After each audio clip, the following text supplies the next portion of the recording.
Morning folks, I'm Dave Canterbury with the Pathfinder School, and what I thought we'd do today is build another woodworking type bench. We're going to build a shave horse, bodger's bench, and woodworking bench combination again. We built one before, and I've taken some design ideas from other websites and from things I've seen in person, and I want to restructure that into a beta version 2.0, if you will, to try to make a different style woodworking bench. And today we're going to use a lot of modern tools, and I think the cool thing about that is it goes along with my philosophy of mixing the modern with the traditional. You need to learn and understand traditional skills in case modern items and modern tools are not available to you. But you can also mix and match things that are modern with things that are more traditional to give you a more versatile kit, whether it be for the outdoors, for bushcraft, woodcraft, hunting, fishing, and things like that, or whether it be for woodworking around the homestead. You can use both modern and traditional tools and still get the job done, and many times do it in a much quicker fashion. Stay with us.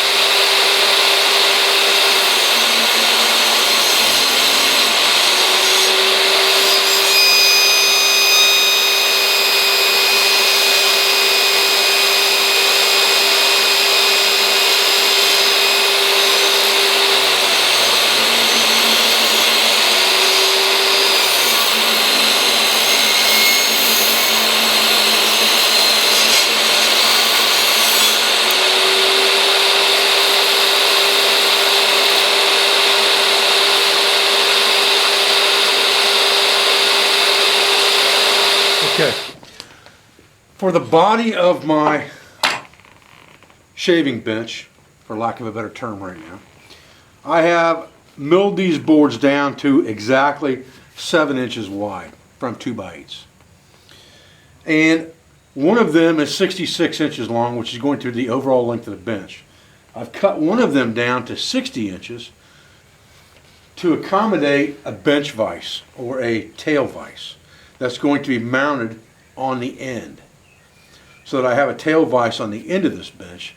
So again, it's more multifunctional. It can be used for a woodcrafting or joinery type bench, as well as bodgering type tasks. So I'm trying to develop over time the perfect woodcraft bench. So anyway, I need to figure out now whether I want to make this initial bench 2, 3, or 4 pieces thick. One of the benches that I'm kind of emulating is a barn beam bench, and it was an 8x8, I think, or a 6x6 beam. So 4 of these thick would give me a 4x7, which would be pretty close, or excuse me, about a 7x7. And that would be pretty close. So I may go ahead and mill 2 more of these down and stack them up, and then glue the body of this thing up and then go from there.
A little crown in that board.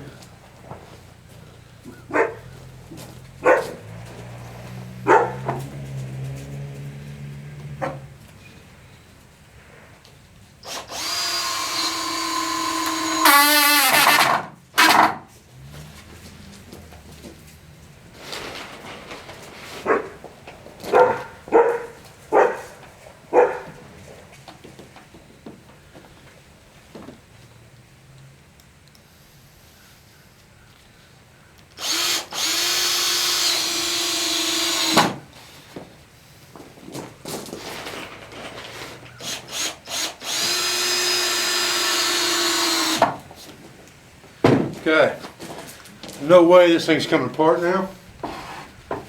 We can wait till it dries and we can plane it down as if it were one board or one beam now.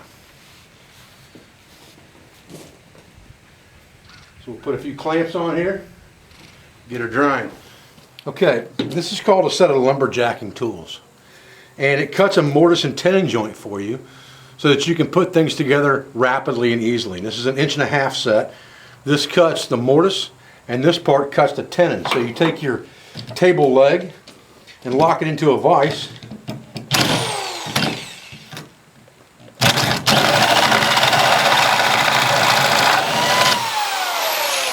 And cut down to your mark. And it's that quick and that simple to cut that. And that fits into the mortise hole that you cut with this drill bit. Okay, so now we made our tenons with this tool, and we're going to make our mortise holes here with the mortising tool. I've measured up 5 inches from here and 2 inches in and center marked that. And that's where my holes are going to go in, and then I have to figure out what the angle is going to be. And I've got this bevel set at a 20-degree angle.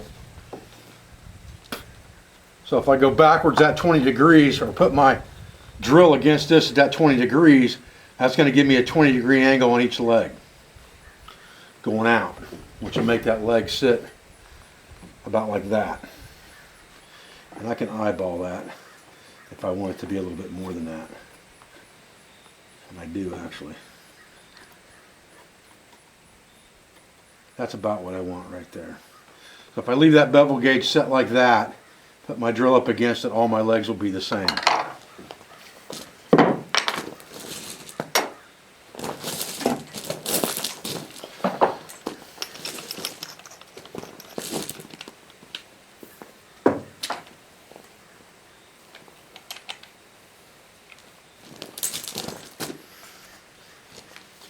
Now this tool is pretty simple.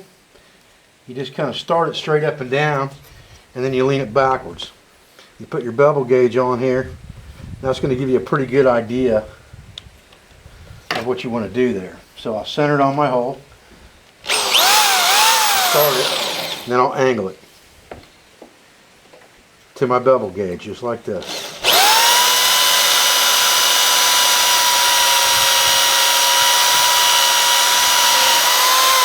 Now remember, I put a 2-inch mortise on here. So looking at this, I have to go down to about here to get a 2-inch hole, and if I'm a little bit deeper than that, that's okay, but I've got to be deep enough. So right now I'm deep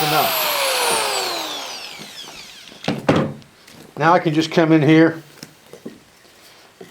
put some glue on this leg.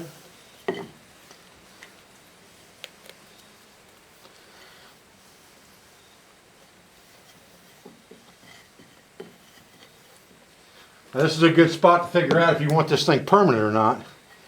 Because if you don't want this thing permanent, you're not going to want to pound this leg in all the way. If you want it permanent, you're going to want to go ahead and seat that leg good. Get it at the angle you want and seat it in there good. And let it dry. And we'll repeat that with the other 3 legs. Okay, so now we need to put a riser on here, and this riser is going to be on a hinge that's going to come up basically and hold our work. It'll have an upright that comes through here at the bottom that's adjustable to raise it up and down, and a lever that comes over and locks the work in. So I've got to decide how long I want that riser to be, and I really don't have a good measurement for that. So I've kind of got to guesstimate. I've got it marked off at 3 feet right now, and I'm kind of looking to see how much room that gives me back behind that to maneuver, and where that's going to ride if I'm sitting right up here on top of it working. And I'm thinking that that's going to be about right. So I've marked that at 3 foot. I'm going to cut that off while my legs are drying. We can work on that.